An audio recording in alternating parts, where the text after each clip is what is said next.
We are here today at the NAFOA conference, Native American Financial Officers Association conference, here in beautiful San Francisco.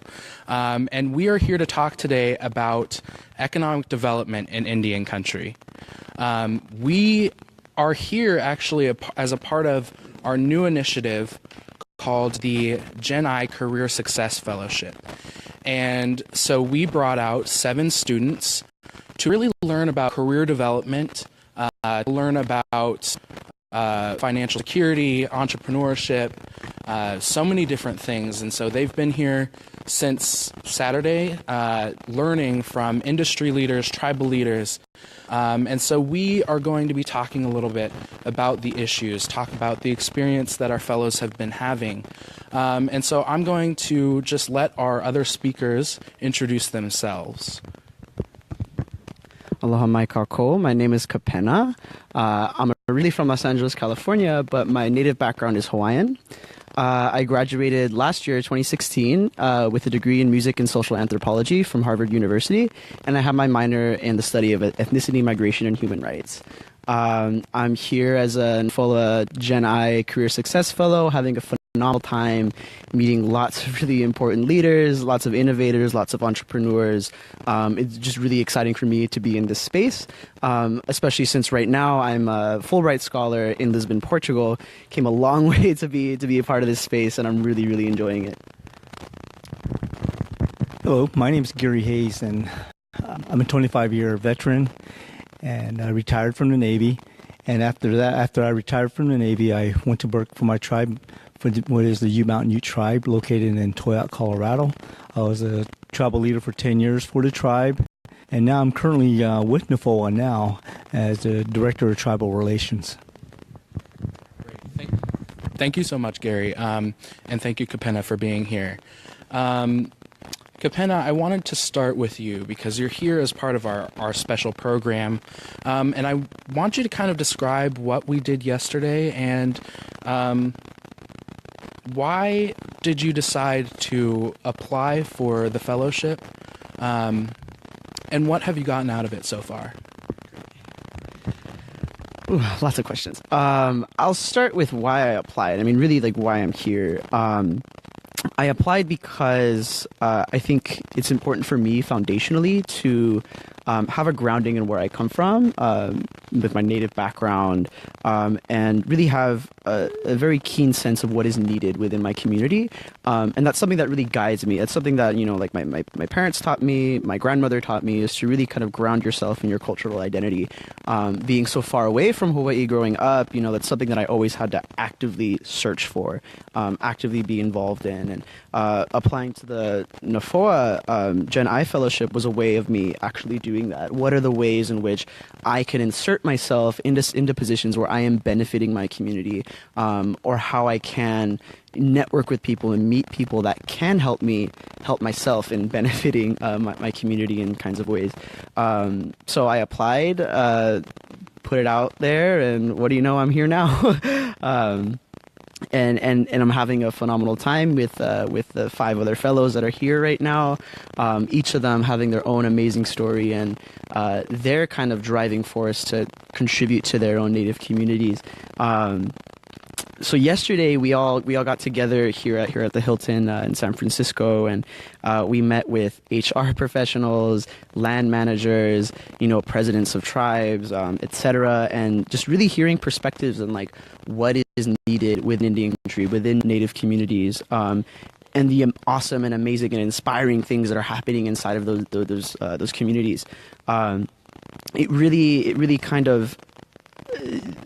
I mean, especially as a young graduate, I mean, there's so many things for me to be involved in, and right now you just have this kind of array of things that you can do, and you just pick where you want to go. I mean, we just actually got back from the Reddit office just a couple, like about an hour ago, and one of the people we were talking to was talking about, the one biggest asset that we have right now as recent college graduates is time.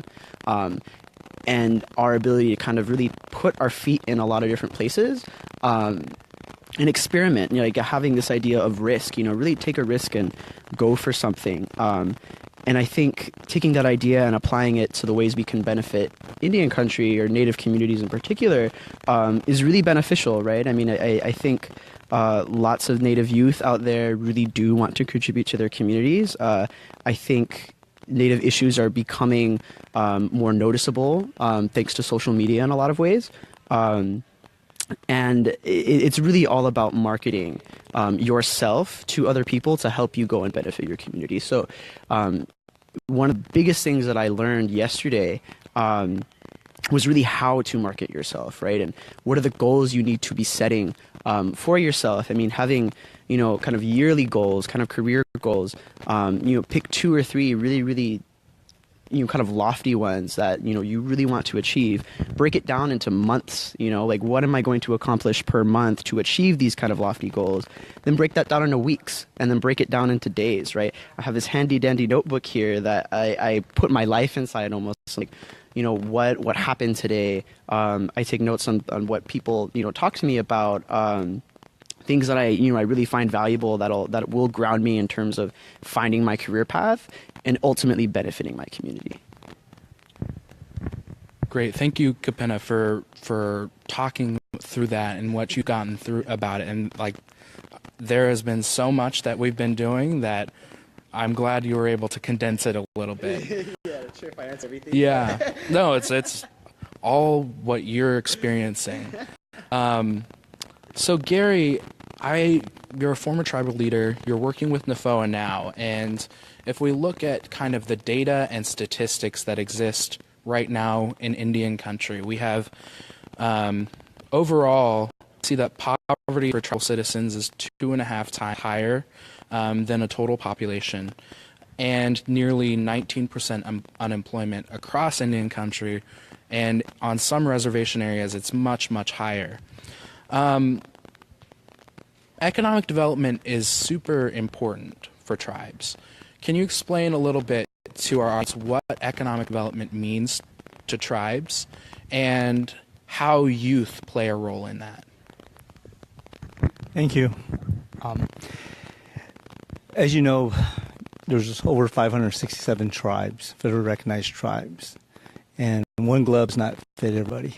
And tribes vary from location, from urban areas to rural areas. So the challenges is unique in different areas. And my advice to the youth is to be able to go back and look at what your current tribe is doing right now. What do they have that's as part of their economic development plan? And ask those questions. What are we looking at from 5 years to 10 years?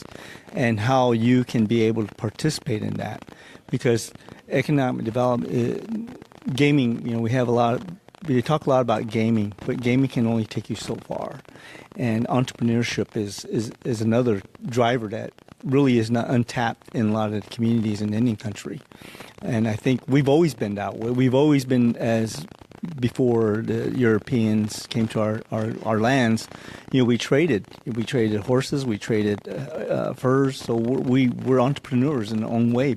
So I think with the environment that we currently live, we need to look at and say, okay, what can we do as a tribe, as a tribal government, as a tribal leader? What do we need to do? And being able to get that win, the buy-in from the community, to say, look, this is what our plan is, and this is what we're trying to do. And some of the challenges, again, it's location. Some of the enterprises are doing well, and you look at the West Coast and East Coast tribes, they're successful because we're their location. But the tribes in between at times struggle with those issues. But I think with the ingenuity and the knowledge that they're trying to look at what we can do, and having this type of organization like NAFOA to share ideas and to come about and how we can expand our economy, and because many of the tribes that are they're the largest employers in the county in some of these remote areas, which is very impressive. A lot of times, specifically my tribe and the Mountain Ute tribe, located in the Four Corners area, we are the largest employer. We have enterprises from gaming. We have a tribal park. We have a farm and ranch enterprise. We even have a construction company. We have a pottery factory. So we have challenges in those areas, especially when we deal with employment. When I first got on council, our employment down, our main bread and butter, we call it, the casino, for tribal member employment rate was around about 10 to 13%. And right now, that employment up is over 35%. It's because we're reaching out. You got to reach out to the youth, and you need to be able to look at what can you do to contribute. And many times we all want to be the manager. We already want to be the boss because I'm a tribal member, So I earned that special privilege, and that's the part that you have to realize that, hey, wait a minute, it's better to start somewhere and build yourself and get to know the business, instead of saying, well, I can do that, and be critical of that. And that's the challenge for the youth, is because we sometimes are given that privilege, you would say, and because I'm a tribal member, that non-tribals should come second. But that's the philosophy that you have to look at your tribal government. Is it for business, or is it just for job creation? Because that's the difference.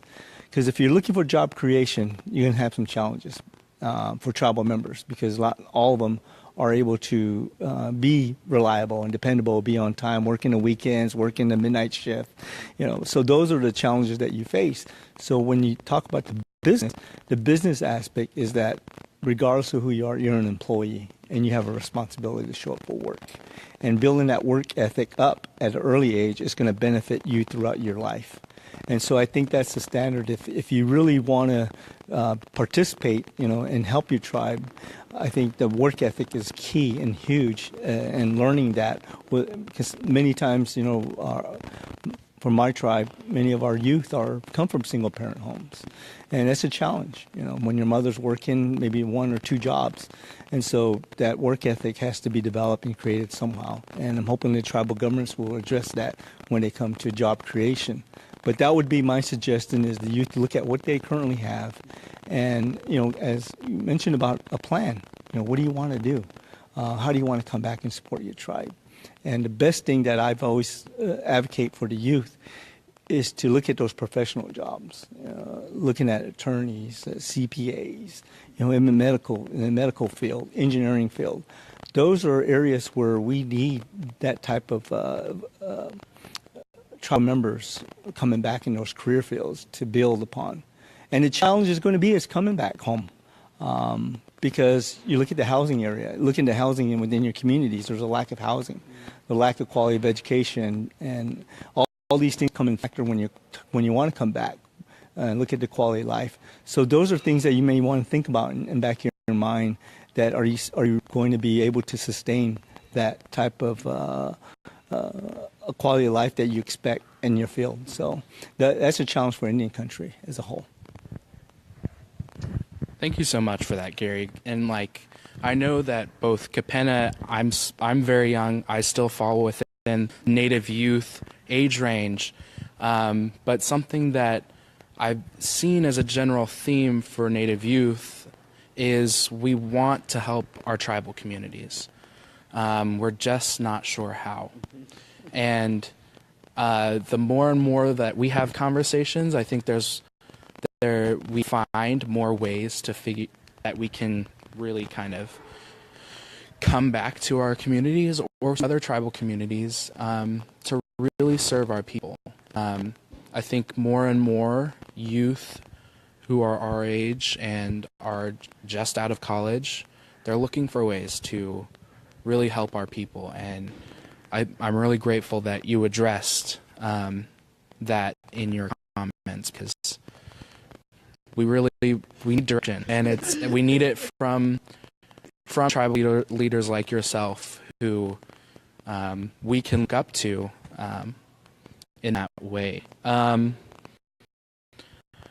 Penna, we kind of learned a little bit yesterday about sustainable and social responsible enterprises.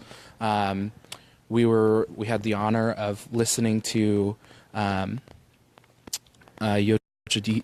Wintun Nation and their their farming and olive oil enterprise. It's pretty amazing. What have you seen in Indian country? Nothing like, just as broadly, what have you seen? Why is it important to be socially responsible and sustainable to you? Yeah. Oh man.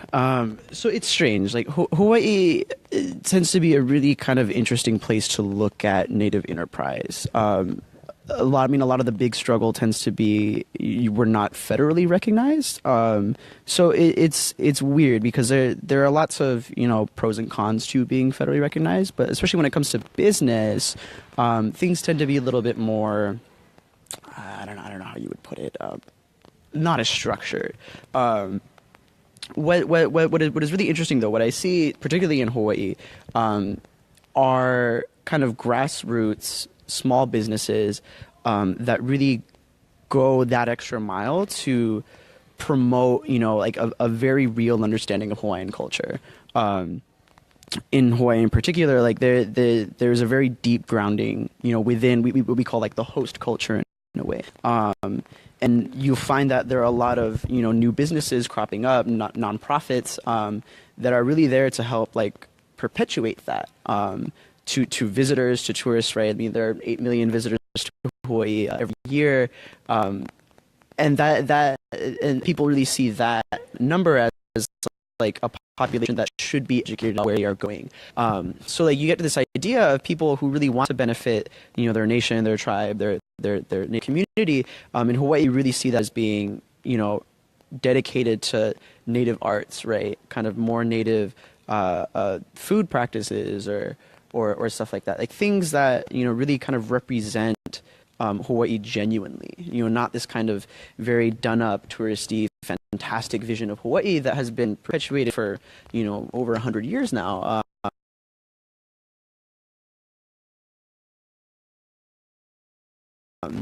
Since the monarch was overthrown, 818.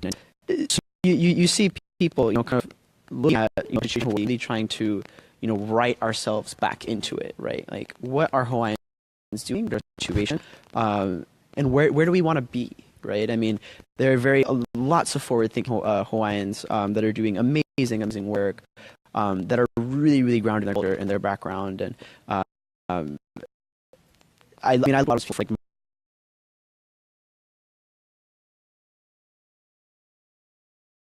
my own inspiration. I mean, this is something that I want to be in a lot of ways. Instead of being, the manager, the person that's going to beat face and champ for this, but it's amazing to see that you're in really good company, especially around once you start talking to each other. I think it's really, really happening, and I completely agree with you when you said that we really kind of need guidance from our elders, people who have experience in running tribal governments or tribal enterprises, to put us in the right direction, in a lot of ways. So that's generally what I'm seeing. I'm not sure. No, that's great.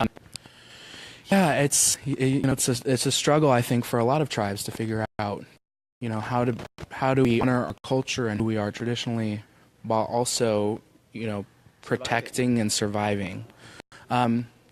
We do have an audience question. I'm going to direct it to you, Gary, from Mariah, who's one of our other fellows.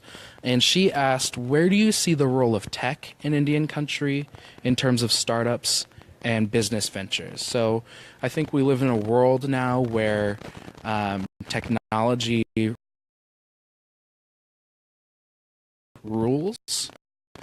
And so what avenues have to kind of input themselves into that industry? There is, depending on your location again, because many times where you're located,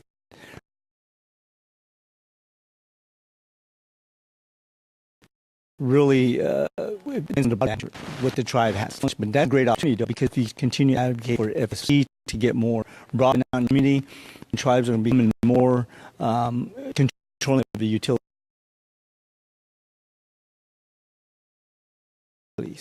Part of that utility is that would be something you could advocate with your tribal government or your economic developer or your planning department to say, what are we in the future? What's our broadband going to be? How are we going to link up? If you want to do that, something like that is be able to have that infrastructure developed and created for that type of development and growth to create your own entrepreneur as using the technology, whether it's baiting, to advertise that online and to be able to start doing whatever area you're looking at in your entrepreneur thinking of using technology. That would be key for Indian country to have that type of infrastructure created. And I just want to touch on something that you mentioned about, Teddy, about what the youth can do when coming back and helping the people. I spent 25 years in the Navy. I would go back home and participate in our ceremonies, Sundance and Bear Dance.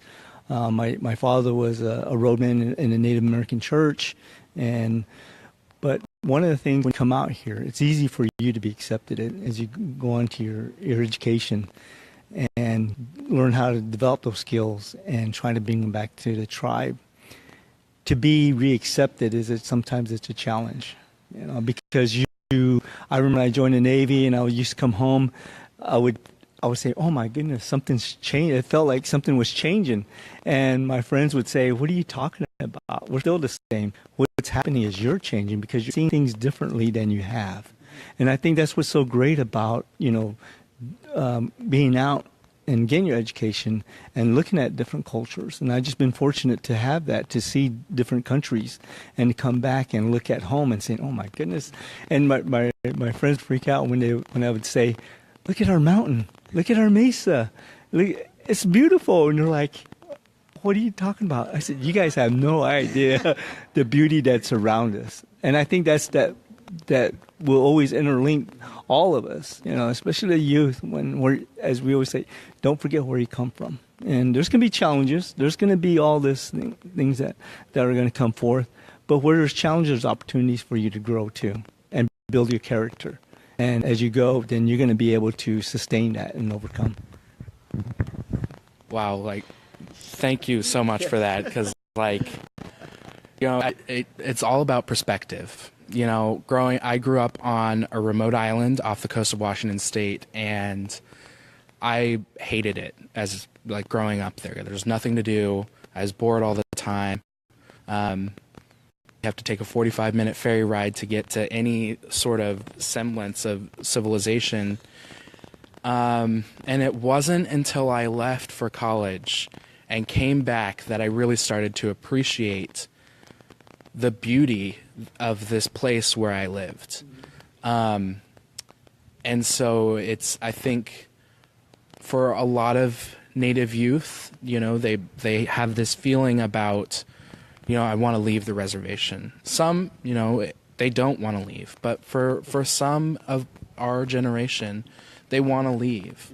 And I think we really need to find a way to help them appreciate the beauty of their surroundings, acknowledging our culture, acknowledging the beauty of surroundings. But I really, as a final question for both of you, want to ask you, Gary, to give advice to youth like Kapena and I.